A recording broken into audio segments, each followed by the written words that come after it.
Hi you guys, welcome back to my channel. Everyone on the internet seems to be doing their own version of high maintenance things that they do to stay low maintenance. But I have some points that I feel like they haven't covered. In this video, I'm going to talk about high maintenance things that I do to stay low maintenance. So obviously the first thing that you see when you look at me is my hair. But my hair doesn't naturally look like this. This is what my hair looks like on a good hair day in its natural state. But obviously that's very high maintenance for me to pull off on a day to day. So obviously I have done something to make my hair more manageable. That is smoothing. Every time I say smoothing, a lot of you guys ask me which smoothing is it? Is it keratin? Is it Botox? Is it this, that? The thing is, this smoothing existed before keratin, Botox and everything. If you remember, 20 years ago, there was something called rebonding. In that, people would get their hair completely straight. It would look like a needle. So right after that came smoothing. When people did not want that rebonded look, they used to go for smoothing. This is a dated procedure as such, but because I've been doing it for 10 years, I started doing it when that was the only procedure in the market and this Botox and keratin and all hadn't come in as yet. It's just called smoothing, okay? It's not got any other name. I got such good results with smoothing. Naturally, if you see my hair, I have larger waves at the bottom. The crown of my head is relatively straight. So because of that, I can go 14-15 months between two smoothing sessions, because when my hair grows out now, you can't really tell that it's grown out, and I don't get that demarcation like people who have more curly or more frizzy hair right from the crown. Smoothing really worked for me because it lasted so many months. I could just do it and forget about it. Which brings me to my second point, and that is styling. Styling my hair has been one of the most high maintenance things that I do to stay low maintenance within the week. So smoothing is something I do annually or like once in 15 months to stay low maintenance for those 15 months. But hairstyling with my Dyson is something I do weekly to stay low maintenance on a day-to-day. So when I say low maintenance, because I come in front of the camera, I don't have to think too much before coming in front of the camera if my hair is already done. If I have a sudden meeting that I need to appear, be it video call or in person, I don't have to think too much because I know my hair is all done. Doing that styling session once a week helps me stay more low maintenance on a day-to-day during the week. Body hair removal is one of the most time-consuming, tedious things as a woman, and especially if you're into it. So let me tell you what I did and how I got around it. 10 years ago, when I had the option to either go waxing or do an at-home treatment, I went with this device called an epilator. This is by this brand called Braun. And so when you turn it on, it has tweezers over here that basically pluck each hair individually, okay? So I had this which I used to use for a body, and I had a smaller one that I used to use for my upper lip. I chose to do that because the alternative was going to a salon and getting waxed. And when I moved to Bangalore, it was so expensive, it just didn't make any sense to me. And also, you had to wait a certain amount of time for your hair to be at a certain length to be able to wax it. And that was really irritating because in between that time, I could not wear anything and I would just have like a week of really nice legs. And after that, the hair would start growing back and I would have to wait for the next session. It was just not it, okay? So like I started using an epilator, and when I started using it, I didn't really think too much about it. It just was the most efficient thing for me that time. Years down the line, when I look at my body hair now, I barely have any body hair on my arms and everything, because what this thing did was it kind of destroyed my follicles. Over time, my hair growth became very sparse and also very fine. This thing that I did for so many years was one of the high maintenance things that I did, and eventually today I'm in a place where I literally feel like someone who has never had to deal with body hair. And of course, I've also done laser hair reduction, but I've done that only on my legs. So this whole epilator story that I've been telling you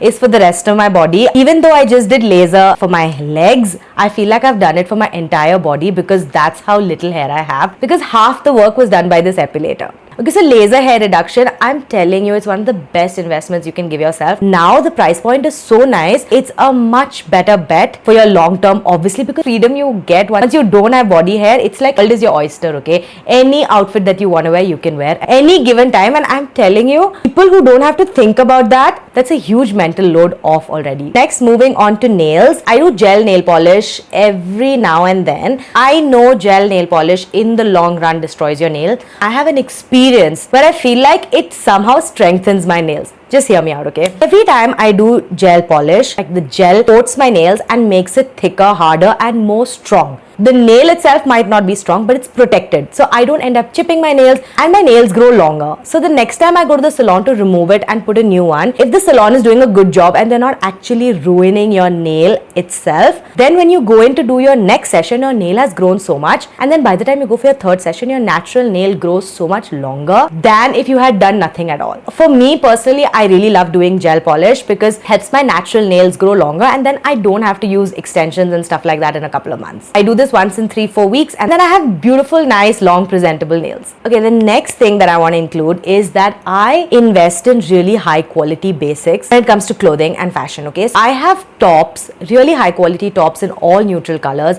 I have really high quality bottoms in all neutral colors, and the same goes for shorts, the same goes for handbags. So when each piece that I own in my wardrobe is high quality and good neutral color, really end up going with everything else in my wardrobe, and I never kind of feel like I have nothing to wear. It's a high investment. Like, see if you can see this top that I'm wearing, it is neutral brown and it's a high quality neutral brown. So the idea is that if you have high quality clothes like your tops and your bottoms in neutral colors as the base, like I'm not saying don't invest in colors and colorful and more statement pieces, but if you have this base sorted and if they're high quality, then you are never going to be in a position where you have nothing to wear. So this is a high maintenance thing that I do, which makes me feel low maintenance every day. This even translates to what I wear at home. You'll never find me wearing old ragged clothes, ghar ka kapda. I buy really nice high quality clothes for wearing even in the house. That'll be a one-time investment, but every time you put that outfit on, you're gonna feel so good. Every time you have to quickly make a decision to go somewhere, you have multiple outfits ready to go because everything just goes with everything.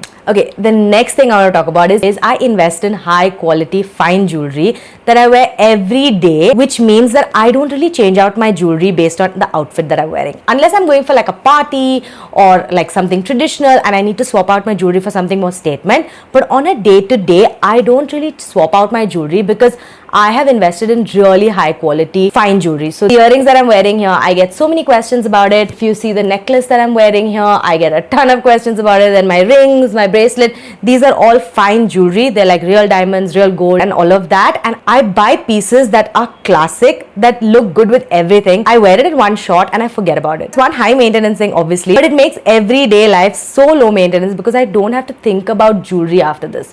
Everything that I already wear just goes with everything. The next high maintenance thing that I do is I sleep on a silk pillowcase. I made an effort to go get myself silk pillowcases made with the tailor. Like I sourced the fabric, gave it to the tailor, got it stitched and everything. When I sleep on a silk pillowcase and I wake up in the morning, I wake up with frizz-free hair. My hair is not messy, it is not frizzy, and when I wake up with nice beautiful hair. So obviously that's one-time investment which gives me results every day, every morning when I wake up. The last thing on my list today, which is like a high maintenance, high investment kind of product, are my Birkenstocks. This is the Birkenstock that I have. It's this really nice cream color with this really nice gold buckle. So it's not that casual like your general leather Birkenstocks, the ones that are brown. It's not a rugged look. It's a very fine, refined version of a Birkenstock. The day I started wearing Birkenstocks is the day I stopped buying other footwear. I'm a fashion stylist. So I have a ton of flats, okay? But the only flat, 99.9% of the time I reach for, the only reason I would probably not reach for it is if it's raining